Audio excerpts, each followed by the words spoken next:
So I'm Robbe, and I'm presenting our paper From Display to Interaction, Design Patterns for Cross-Reality Systems. Typically, mixed reality allows us to experience a wide variety of immersive realities. We can experience AR, which overlays virtual objects on top of our real world, or we can depart towards virtual realities. Typically, these experiences are developed on a single point on this continuum. Like we develop a smartphone app for the real world, an AR app for AR, and a VR app to experience a virtual reality.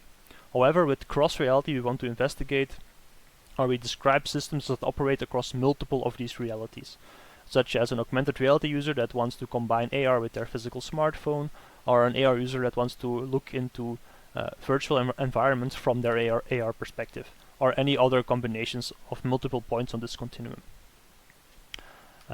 Cross-reality is a very recent term. It has only gained adoption since about 2019-2020 and is steadily increasing in the number of applications per year. And it has been classified by Alda et al. As being a transitional, substitutional or multi-user system. Transitional when the user transitions on the continuum, like when they are presented with multiple portals in AR and then can step into these portals to transition into virtual realities. Substitutional when the user is in an immersive reality but interacts with an object that belongs to a different reality, like when we augment our physical smartphones with 3D holograms within AR. Or multi-user when there's multiple users on different points of the continuum, like when the immersed VR user is being interacted with from an outside perspective through handheld displays or projection systems. Currently, there is a lack of a design framework for cross-reality. It has been classified, but there is no support in how to design cross-reality systems that unifies all these separate areas within cross-reality. And so we looked towards design patterns, which were originally conceived by Alexander et al. In context of architectural design, where they describe it as if each pattern describes a problem that occurs over and over again in our environment, and then describes the core to that solution to that problem.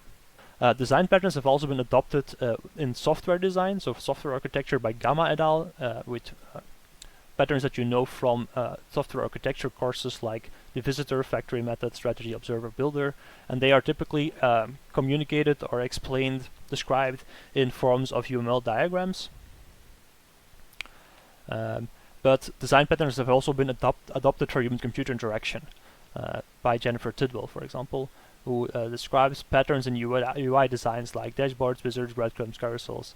And these are the common solutions that are found in 2D interfaces, like websites or on mobile phones. And so we want to look at design patterns for cross-reality. And because cross-reality systems aren't widely deployed in the field yet, we looked at a sample set of 60 papers, so 60 research works about cross-reality. And within this set, we identified patterns, and we also paid special attention for the scale of the patterns. So we looked specifically at, independent of which type of cross-reality systems is prevalent in a certain paper, what the connection is between realities. So if there's two realities, what connects them? And then when we found these patterns, we described them in terms of intent, what the user intends to do across realities, solution, how the pattern solves this problem, and then also provided examples of how the pattern has been used. And in parallel with this, we also developed a visualization that allowed us to express this pattern in a diagram form. And this resulted in 4 categories of a total of 11 patterns, which are fundamental, origin, display, and interaction patterns.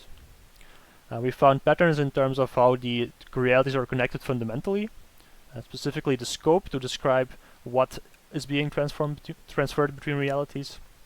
And so the user isn't always presented with the entire other reality, but most of the time it's also only a part that's of interest to them, such as the volume, often because of 3D capture that has a limited range, surface, often tabletops or vertical surfaces, a person, for example, by presenting them with an avatar in an immersive environment, or an object, when the object is the piece of interest and the environment around the object can change between users.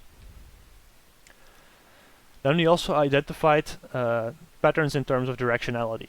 In its simplest form, a reality can be connected unidirectionally, where the user intends to access one reality from another, and the solution then is to create an information flow from that other reality to the user's reality, such as when the AR user wants to see a virtual environment, we can take part of the virtual environment and display it to the AR user. The connection can also be bidirectional, where the user intends to access another reality while the other reality also accesses theirs. And this can be done by presenting the users with a system in which the information flows both ways, such as providing a remote VR user with an avatar for remote presence, but then also recording the remote environment to display to the VR user. So there's an information flow in both directions. And this directionality can also be more involved, such as the composite pattern, in which the user intends to access two or more realities simultaneously. And this is done by creating an additional reality from which they can access the others, such as this example, which combines elements from two different realities and then uses color coding to indicate which objects belong to which reality. Then there's the origin patterns, which are concerned with where the connection between realities originates from. When the user intends to access a remote physical artifact or environment, this can be achieved by creating a live copy that allows them to access this remote reality and also be updated in real time so that they have a live connection to it. For example, through 3D captures and point clouds, this can be achieved. A replay, which allows the user to revisit a past version of the reality, which is done by giving them a copy, but then also allowing this copy to be recorded and replayed. For example, through an interface with a scroll bar and a pause and play buttons to scroll back and replay parts of the recorded reality. And then finally there's the notification, which is when the user intends to be made aware of events happening in another reality. And this can be done by notifying them when these events are happening. By an avatar when the event originates from another person, or also through text notifications. Then we have the display patterns. When the user intends to attain an overview of another reality, they can be presented with a scaled down version of it as a miniature, such as this VR user in a fully immersive environment, but then the AR user is presented with a perspective that's scaled down within which this VR user is present. Windows, where we identify three versions: portal, mirror, and lens. Specifically, the portal is when the user intends to transition themselves or object between realities, and they are then presented with a window that allows for transitions through it, such as this portal, which connects augmented and virtual realities. Transformed environments, when the user intends to engage with others in physical environments with disparate layouts, and then this can be achieved by transforming the environment and rearranging the object to better fit the local configuration, such as this work in which a virtual and physical table are connected by transforming the tabletop surfaces between the two tables. Combined visual modalities is where the user intends to access various visual representations at once, and the user is then provided with a combination of visual modalities, such as this work, in which the physical desktop setup is expanded upon with augmented reality. And then the final category are the interaction patterns. When the user intends to interact with or avoid physical objects, while in an immersive reality, we can do this by presenting them with virtual objects that are at the same location as these physical objects, such as substitution reality, where the virtual environment is matched to the layout of the physical environment.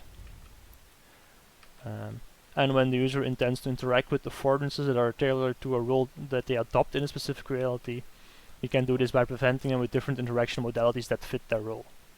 And so, for example, when an immersed user uses the motion controllers, while the tablet user uses a touchscreen interface, and then they can both interact with the same virtual object. Of course, this list of patterns is not exhaustive, and we only identified 11 of them. We also intend to keep building upon this corpus of patterns to provide a more complete framework for developers in the future. And we also intend to, as a future work, turn this work on patterns into a toolkit. So Currently, toolkits exist for mixed reality, like XR Interaction Toolkit or Meta Building Blocks, but we want to also create a cross-reality toolkit to enable developers to also include these cross-reality features into their mixed reality applications. Thank you for your attention.